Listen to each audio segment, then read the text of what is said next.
So in other exciting news, as we were hoping would be the case with the pictures of the Daredevil set that were released recently, we saw pictures of Charlie Cox as Daredevil and Eldon Henson as Foggy Nelson. So I was hoping we'd get these pictures of Jon Bernthal as the Punisher soon, and it looks like we've gotten that. At first we got some pretty grainy pictures of him on the set, but luckily it did not take long before we got some really crystal clear photos of him. So the first thing I noticed right away is because he's actually just kind of wearing street clothes. So there's not a costume to dissect just yet. So what's going on is he's got this very close shaved hairstyle, which is suggestive of United States Marine Corps haircuts. Not exactly like them. I mean, I notice it's a little shorter, not quite as extreme, because there's a stark difference between, what you see on the top of the head and what you see on the side of the head. Shaved side of the head, the top is cut. It actually has a little bit of length to it, but definitely suggestive of that Marine hair. Could it be that if a person were on his own and he was trying to get that Marine jarhead look, and he did it on his own in front of the mirror, is that what it would look like? I think that's definitely a possibility. I mean, it could be Frank's become accustomed to that kind of haircut, and so, maybe we do see him on his own, kind of doing the whole death sentence thing and cutting his own hair in the mirror. Because what we don't know yet is how far into his career as the Punisher he is at the time of Daredevil Season 2. For all we know, he could have been the Punisher for a decade already, but he could also just be starting out and still be in the Marine habit. He might not have yet let go and just let his hair grow a little bit longer. Yeah, and I think from this haircut, I'm definitely leaning towards this is early on. Yeah, I hope so too, because my hope would be that this storyline is going to have something from year one. Of course, the ideal thing would be if we could get a proper adaptation of Year One, but since Marvel have shown a reluctance to do proper adaptations of any given storyline, seeing aspects of it might be the best we're going to get. Right, and for those unfamiliar, Year One is a comic by, it's Andy Lanning and Dan Abnett. Kind of a classic. I mean, the artwork doesn't necessarily stand out that much, except that you've got this very starkly different image of Frank that you don't usually see in the comics. I mean, he does have kind of that huge guy Frankenstein appearance we're kind of used to, but the haircut is so specifically stylized, like just sort of a lone commando look, again, very suggestive of that Marine haircut. And we see the origin story of the Punisher right from the moment that his family is killed, and right up to the moment he actually becomes the Punisher. And there are additional characters that make it very special. For example, it's told from the perspective of a news reporter who's kind of down on his luck and wants to use the Punisher as his ticket back to the big time. So I doubt we're going to see too much from that comic, but like you said, I would love to see just aspects of that comic brought into this, because it's I think this comic is thought very well of by fans. I don't think there's anybody who hates this story, and if they do, shame on them. Yeah, exactly. No, what I really like about that story is that it really nailed the Punisher's origin, and what's the most important thing in it for me is that he tried to do it the legal way first. He didn't just go straight out punishing.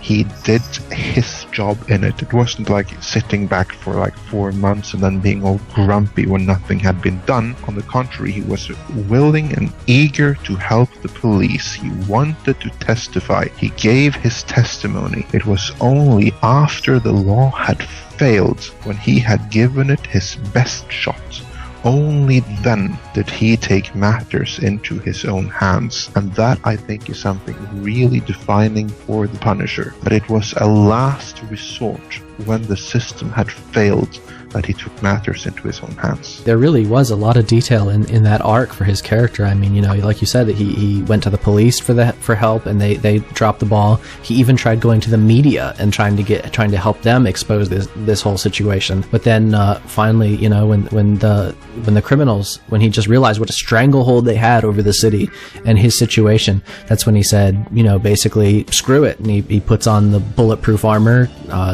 loads up some C4 in his rifle and actually I guess that pretty iconically didn't use a automatic rifle. He took a shotgun and a couple of handguns into a battle. Very low tech, but at the same time very lethal in the hands of somebody like Frank. Started Schwarzeneggering the place up, just as we know the main incarnation of the Punisher today. So yeah, you got a great point there about that transition that we see. And that is what I want to see at least referenced in season 2 of Daredevil or some later Punisher incarnation.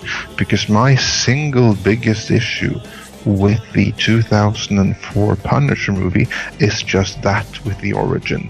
That the Punisher's origin was replaced with a Mad Max reference, one, and that the Frank Castle didn't do anything to try the legal system. He just sat back and was all grumpy when nothing had happened without the interference of the one witness. And that didn't sit right with me. So I really hope that we'll get this story at least referenced. Otherwise, we just kind of see him wearing street clothes. Though I think they may be kind of a reference to Year One as well. I kind of remember him walking around in kind of these jeans pulled up high and his military coat. Now, we don't know for sure that this is a Marine jacket. In fact, I wasn't able to find a jacket like that specifically. But, it's, again, kind of like the haircut, suggestive of the Marine lifestyle. You can see it doesn't actually have a name on it, but it's got a tag basically over the right breast where you would expect maybe to find the rank and his last name,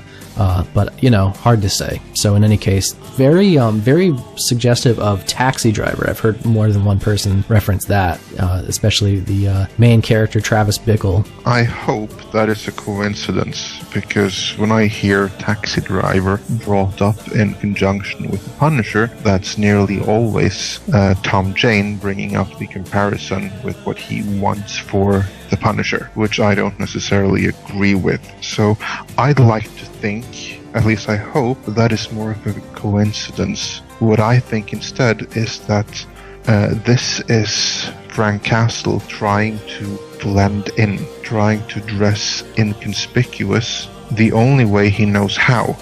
And in some sense, he is successful. Of course, we are scrutinizing his look and his jacket and everything because we are Punisher fans and we know this is the Punisher. But if this was a person that we saw in the street or a cafe, then I think that at most I would think, whoa, that's a scruffy looking guy I'm not going to mess with, and then forget that he ever existed 10 seconds later.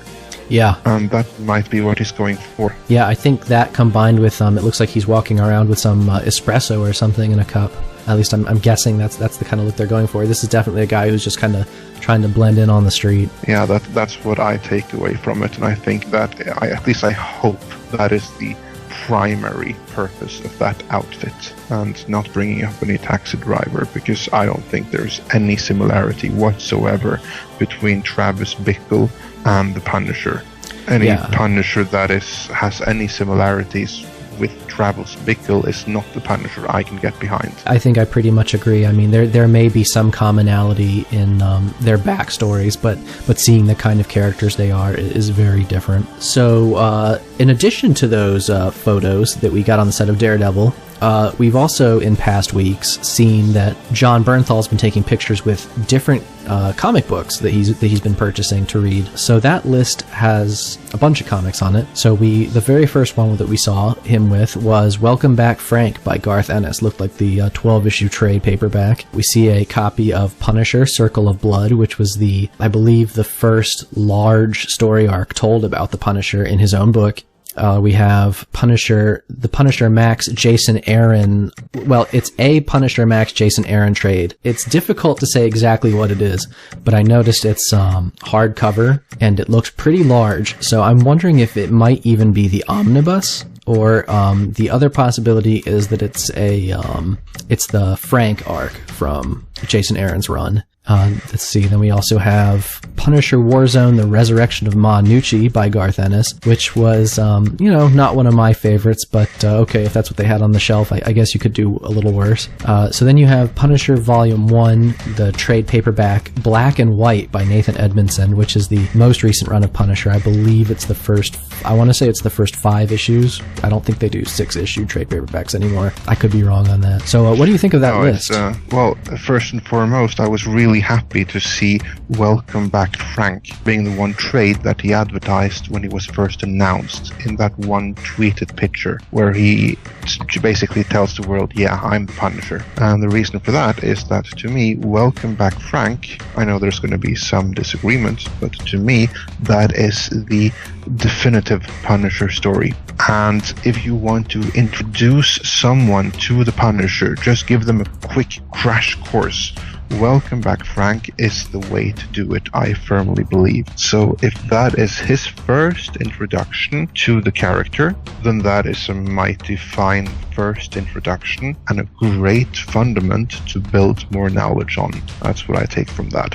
I had been a Punisher fan since the 90s. Not as long a fan as some of these guys. A lot of the guys in our Punisher circles have been reading since, the very beginning. For me, in particular, as a 90s fan, I kind of fell out of it for a while until like the early 2000s. And Welcome Back Frank was what I used to kind of catch back up. And I agree. It's just a great story to jump right into because it kind of it's kind of approachable. It's kind of, it's bloody and it's definitely a gory Punisher story, but at the same time, it's kind of fun. Also, it gives a great insight into the Punisher's mentality and personality, because you see everything kind of through his point of view. You see his worldview. At the same time, you also see how others view him. For instance, towards the end, when Ma Nucci says, "You're just the same. How many do you have to kill to make it all right? You're just a serial killer." And there is some merit to that point as well. And it all just is mixed so beautifully together in Welcome Back Frank. So that's the perfect starting round for any newcomer to the Punisher.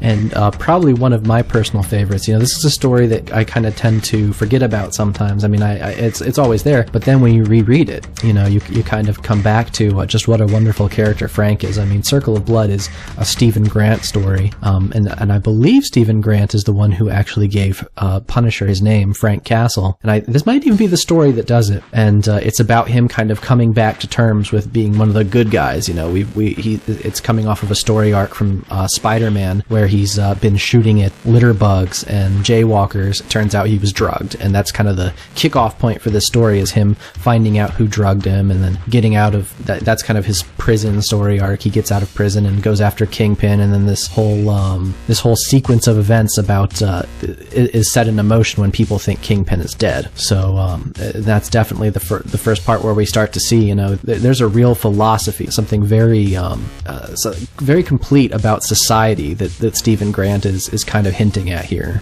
And also, what's cool about Circle of Blood is that it's one of the first of the established Punisher stories, because prior to this, he would vary wildly from one guest appearance to the other, because before then it was just guest appearances in Spider-Man, for the most part. I think Daredevil.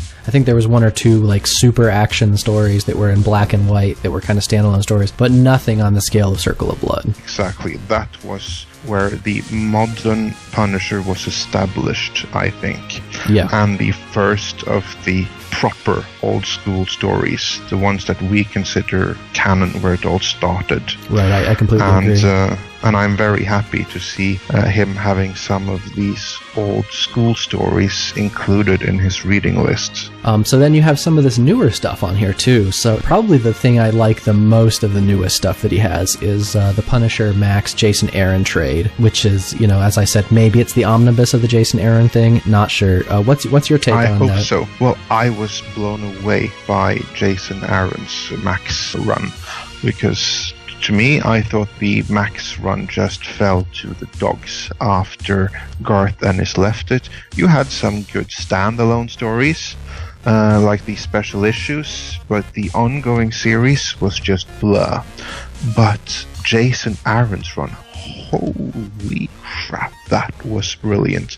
My one issue, though, is that it details the end of the Punisher. And I don't think that is necessary reading for Jon Bernthal, who is just now getting into the Punisher. That, yeah, he should absolutely read it at some point, but there are so many other things he needs to read first before he gets to that.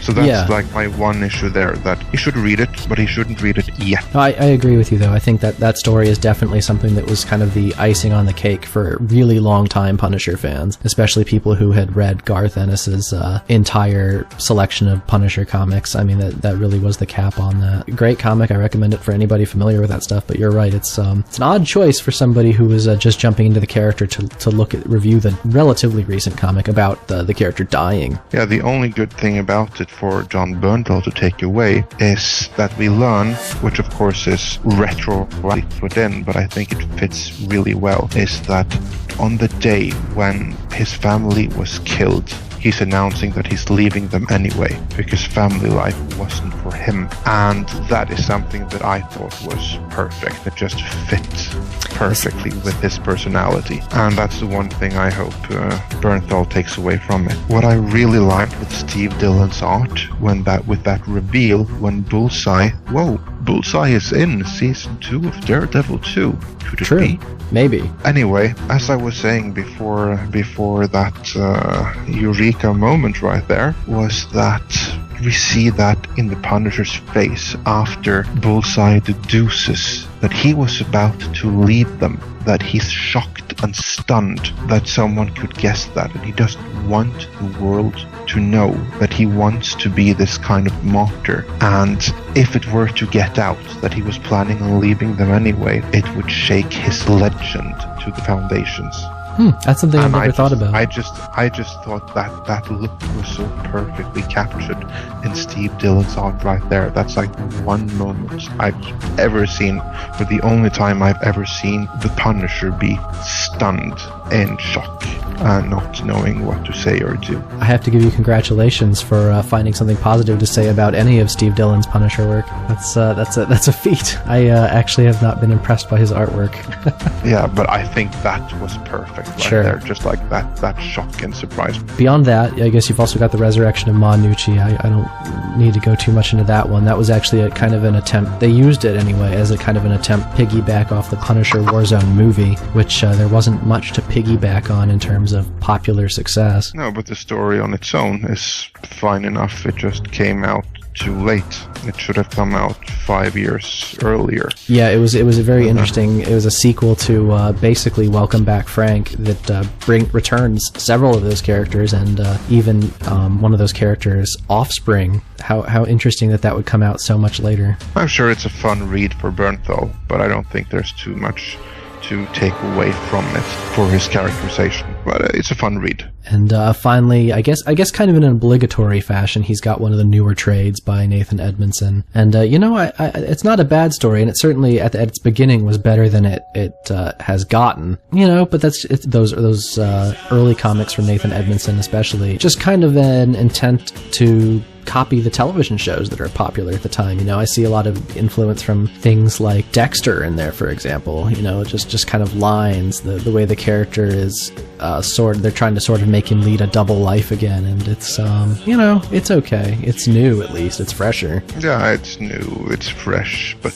is it good? Not so much. And also, what is there to take away from it for him as an actor to use in his performance? I would have to say absolutely nothing. There would probably be more exactly. For somebody designing a video game about the Punisher. I think there's plenty of visual cues to take away from it. Things blow up and Punisher shoots guys and gets tied to a chair once or twice, as he often does in his stories, so that they can have a chance to have him talk with the bad guys. But for an actor, I don't see anything in there. No, so that's like the one pick that I really actively disagree with.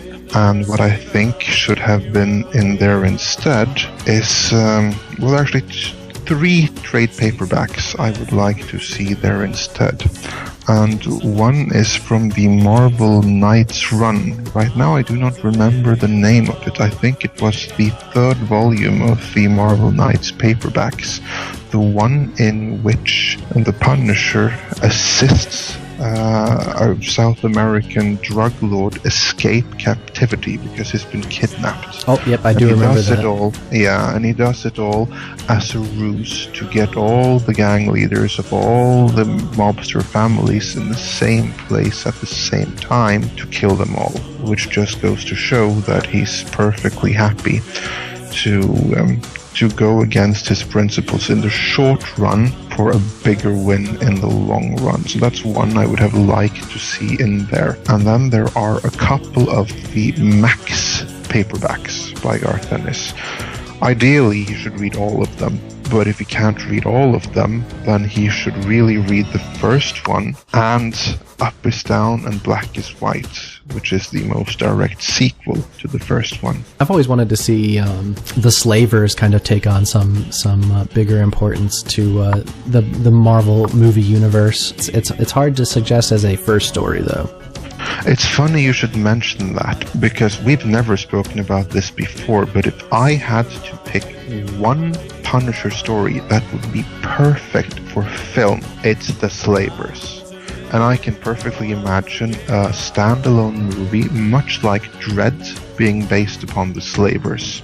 So I really hope that they don't use the Slavers yet, but that they save it, the whole thing, and just adapt it page by page on film at some future date. I don't think that's likely to happen, but it would be perfect. Oh, it would be totally it's rad. so cinematic already. Right, I completely agree. Personally, I think the Welcome Back Frank is the best introduction to the character, but best story featuring the Punisher, I think, is the Slavers. We'll get to see more Daredevil in 2016, starring Bernthal as the Punisher, and I'm looking very much forward to that. We'll continue to bring you any updates, including additional photos that may come out of Bernthal as the Punisher. I think it's just a matter of time before they're going to release an official one, because they're probably going to want to release an official picture under their control rather than to have like a photographer snap one like these ones on set. If you liked this video, don't forget to hit subscribe so you can catch all of our upcoming videos. For more podcasts, news, and reviews, check us out at midnightsedge.net and follow us on Twitter at midnightsedge. Also check out our Facebook group at facebook.com/groups/midnightsedge.